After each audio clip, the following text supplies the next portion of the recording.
My name is Carolyn Greer Daly, and I do automatic writing, and I started it many, many years ago as a matter of a personal search for truth.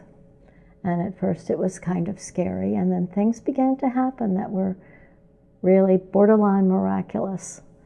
And from then on, I have been able to develop my spiritual life to a really full potential.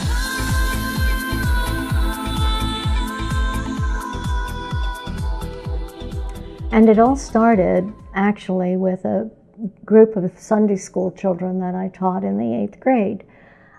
And this was in a Methodist church, and they came to me and asked if they could be a Christian and still believe in reincarnation. And I said, I don't know, but I will look into it if that's what you want to discuss.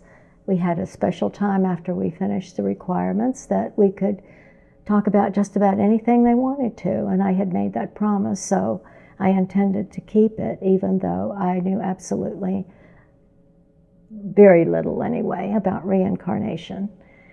And they brought me over some books, and one of them was Dr. Ian Stevenson's book, 20 Cases That Tend to Prove Reincarnation, and it made a lot of sense to me. Another book that they brought to me was a book called A Search for Truth by Ruth Montgomery. And I started to read the book, and she started to mention something about putting her hand down on the table, and she could hold this pen and it would move by itself and it would tell her all these wonderful things. And I put it down and said, this is what somebody would want to do just to publish a book. This is absolute nonsense. And then I decided, well, before I really condemn her, I should try it. And so I did. It didn't work at first, and I wasn't surprised.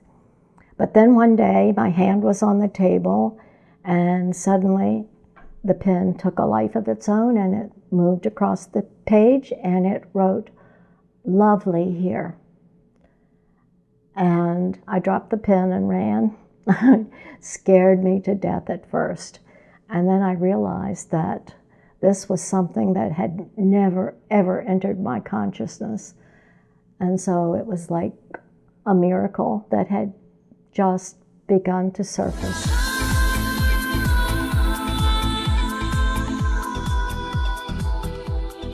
From that day on, I began to write every day, and every day seemed to produce another miracle. Although I had to hide it, I hid it from my husband, I hid it from everybody, because in the tradition that I was brought up in, this sort of thing was witchcraft. And it had to all come from the devil, and yet the beautiful things that were coming from me were not words of Satan. And I could only confide in one friend, my friend Flora, and I told her about it. And I began to write every day, and then I would read it to her.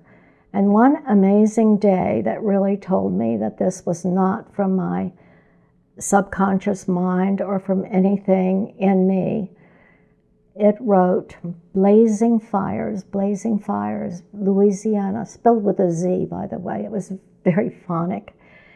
And it said that 9 souls would perish. And I called my friend and I said, well, I'm sure they have fires in Louisiana every day of the week, and we live near DC. And I said, in order for it to be of any real significance, we need to have a fire that they have on the front page of the Washington paper. 2 days later, they did. My writing had said there were 9 souls that perished. The newspaper article said that there were 8. But the last paragraph of that newspaper article said that one of the women was 8 months pregnant.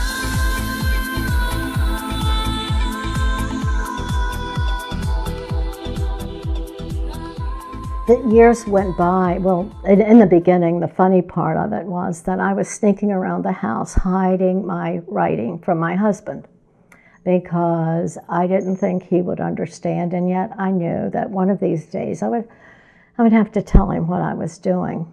especially since I was getting messages from a husband that I had 100 years ago who was writing me very nice love letters. And so I thought, what if Tim happened to pick up one of those papers and he sees this beautiful love letter? And I told him, I told him the truth, that this was, oh, don't worry about it, this is just the spirit of a husband I had 100 years ago. And he's doing the writing through automatic writing. Now that would really sound like a cover-up deal. So I finally ended up confiding in him and thinking it was going to be a big shock, and his reaction was, "What's for dinner?"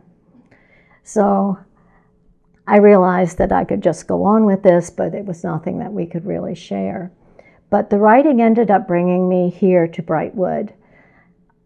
I began to write, or the messages came out, Stonehouse will elevate your level. One of the questions I asked early on in the writing was, what is the most important thing that a person needs to accomplish in life? And the answer was, elevate your level. Well, that seemed a little ambiguous because there are so many ways you can really elevate your level.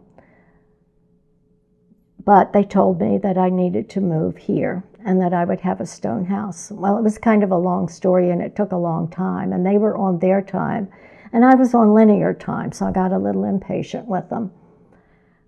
But it ended up, here I am in my stone house, and since my coming into this area where I could go to Unity in Charlottesville, a church that accepts everything, I could really be myself and not hide in the closet with my writing.